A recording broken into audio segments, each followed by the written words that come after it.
xibaar yu wér te wóor ca tàng-tàng ba abonnez-vous pour ngeen di mën di jot suñuy vidéo. jërë ngeen jëf ci ànd gi ak ñun ci chaîne bii di Buzz 221 HD Argas yi di wax ak Omar Logom français bi di xam leen nag daal dinañ topp opération yi nga xam ni ñu ngi koy def day opération défensif contre ñi nga xam ne jàpp na ne ay agresseurs lañ contre tamit seen ay base ak seen ay installation militaire. Wall Street Journal nag moom mi ngi si wax ni rek daal direction israélienne de la cybersécurité ñi nga xam ne ab instruction iranien daan nay ciblé lu toll ci 50 caméras de surveillance depuis le début de la guerre objectif bi nga xam ne nag am nañ ko mooy évaluer dégâts yi nga xam ni frappe yu missile yi moom moo ko daal di amal loolu le mouvement des forces bi daal di xamle. ba tey ci loolu yi magasin américain de Atlantique daan nay xamle ni Iran ci boppam daan nay démanteler alliance bu Trump mi nga xam ne ni guerre bi nga xam ne day ñu ngi koy amal ak Iran ab inflation la boo xam ne nag daal daan nay indi ay résultats yoo xam ni résultats yu doy waar la bokk na ci nag daal Trump ci boppam ñi nga xam ne ñoo nekk ses plus fidèles lieutenants wala bokk ses plus les partisans les plus fervents de Trump nag daal commencé nañ nag di rebelle wu contre ki nga xam ne moo Donald Trump. Netanyahu nag daal ci ab discussion bu mu doon amal à huis clos bu ñu sukkandikoo ci Israël xayom loolu yi nag daal mu ko doon amal ak ay responsable administration Trump nag daal mi ngi xam ne ni accord bi nga xam ni nar nañ ko amal ak Iran même buñ ko amalee nag daal loolu moom du jeexal guerre bi nga xam ni ña ngi koy amal ca Liban. ba tey moom mii Trump nag daal di xam le ni balaa yàgg dara ñoom dinañ tontu ci réponse dinañ amal ab réponse ci attaque yi nga xam ni dañ koy def contre ay installation pétrolier yu Israël. Netanyahu nag daal di xam ne sax ci ñëw ki nga xam ni moo di ñëwam ca Knesset pour voter loi bi nga xam ne daal dañu faat bakkanu bépp palestinien boo xam ni dañ laa jàpp ngay ab prisonnier. Hatzot Besman média hébreu di xam ne ab incident sécuritaire bu am ca Liban mu jàpp ni am na ay nit yoo xam ni daan nañ ciy génn àdduna. ab image nañu gis bu martyr bi Saïd Mohammed al Moussawi ñu daal di koy wane ci ab drone iranien lu jiitu décollage drone boobee démb altine 30 mars 2026 moom mi di ab Bahreïn boo xam nag daal dañoo faat bakkanam lu yàggul dara ci ab torture boo xam ne ay sionistes saoudiens ci boppam ñoom ñoo ko doon def. porte-parole bi Maison Blanche nag moom li mu xam ne mooy Trump ci boppam nag mën naa laaj réewu golf yi ñu daal di fay li nga xam ni mooy prix bi gën a cher ci guerre bi am. ba tey ki nga xam ne dañoo faat bakkanam comme li ma ko waxee woon sànq te ay sionistes saoudiens daal di koy def nekk ci pouvoir bu Bahreïn ñu daan nañu encercler nag cimetière ba muy cimetière al Muharraq ngir empêcher ñu daal di amal ab cérémonie de clôture des funérailles du martyr Saïd Mohammed al Moussawi loolu nag daal ñoom ñi nga xam ne nag ñoo di. jullit ya nekk foofee jàpp na ni même bu fekkee faat nañ bakkanam tamit nag daal te di woote woon ni ay jullit lañ wóor ñoo nekk nag di ko xam droit bi nga xam ni mën nañoo wax ni lu élémentaire la ci ab jullit boo xam ni dafa daal di génn àdduna. ba tey Hatzot Besman média hébreu comme ni ma ko waxee xam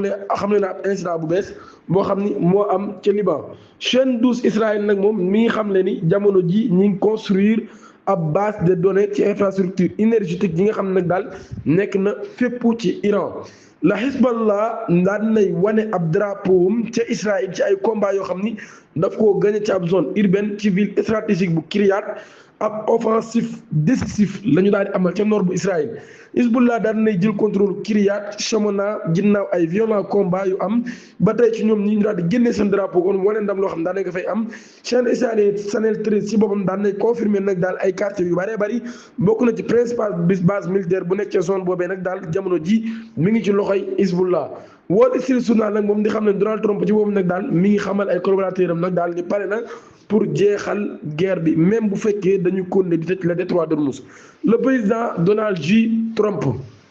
daan nay déclaré de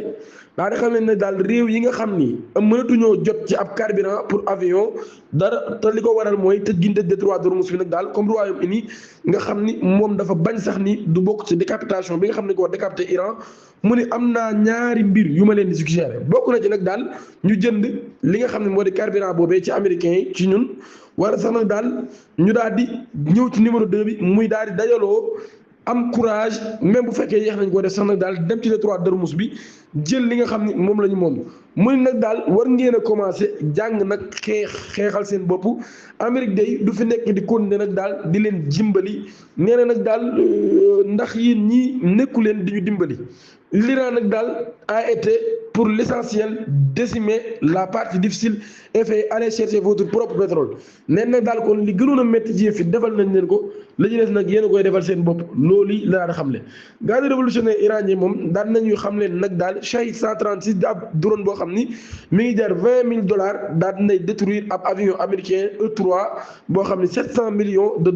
lay jar ba tey ministre iranien des affaires étrangères nag daan nay tontu homologue libanais bi nga xam ni dafa exiger woon ambassade bu Iran mu daal di jugee ca fa nga xam ni moo di capitale bu Liban daal di génn réew ma xamal na ko nag daal suñu ambassadeur dina des di nekk ci Beyrouth te dina wéyal di def li nga xam ni moo di liggéeyam. Président de la commission de la sécurité nationale et de la politique étrangère président parlement iranien Ibrahim Azizi mi nga xam ne nag bataille bi war a am ci terrain bi moom dina nekk bataille bu terrifiant ci soldats iraniens yi mu ni ci soldats américains yi mu ni Iran ñun ñi ngi leen di xaar bu baax a baax te ni leen wan ni tamit nag daal lan mooy wuuteeg ab soldat boo xam ne bu fidèle la bu gëm li muy def la ak soldat boo xam ni soldat classique rek la waaye nag ci loolu yi am na tension bu commencé am ci diggante France ak américains yi ndax Amérique ci boppam nag daal nee na ñoom du ñu fàttee li nga xam ni Macron daan na leen koy def ay menaces lañu Trump daan def nee na France dañoo tere seeni avion mu daal di jaar ci territoire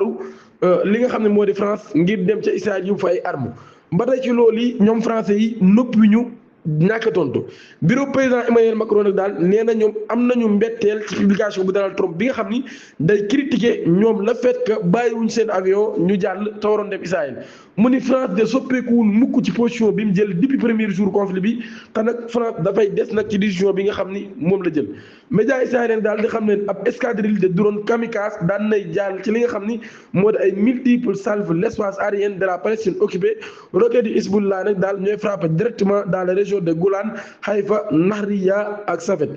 Alon Avitar daan nay xam ne nag daal avancé de nous force maanaam seen force yi kon avancé bi nga xam ne ñu koy avancé di dem ci ay rivières de Litanie ñu ne nag daal loolu yi mi ngi wane kon le prix sanguinaire que paye l'Israël maanaam kon prix bi nga xam ne kon ab prix bu sanguinaire la bu Israël di fay média israélien daal di xam ne ab salve des roquettes a été tiré depuis le sud. Des salves de roquettes intenses sont en cours. Les sirènes d'alerte retentissantes en Nahriya, Acre et dans la région de Beyrouth. ba tey ci loolu yi ñuy xam ne nag daal sirène d'alerte yi nag daal ñu ngay tàkk kon fa nga xam ne moo di Haïfa ak ci ay bërëb yu bëree bëri kon jamono ji ñuy wax ak yéen moom mën nañ jàpp ni mbir mi ma ngay gën a intense waaye tension mi ngi commencé di am ci diggante ñi nga xam ni ñoo di États-Unis ak ñi nga xam ni ñoo di français yi comme tamit li nga xamee ni am na ci diggante Liban ak ñi nga xam ne ñoo di waa Iran ci jamono boo xamee nag daal Iran Liban ci boppam daan nay sàkku ci ministre daan nay sàkku bokk ci ambassadeur bu Iran bale ca biir Liban di capitale ba di Beyrouth mu daal dafay jugee daal di ñibbi ndax nag daal jàpp nañ ni kon dañoo war a dakkal seen ay relation diplomate waaye waa Iran ci boppam nag daal toll nañ leen ni leen loolu du am duñ fi jugee te dinañ wéy di amal li nga xam ni moo di suñu ay liggéey abonné leen ngeen activé cloche notification bi te aimé vidéo bi jërë ngeen jëf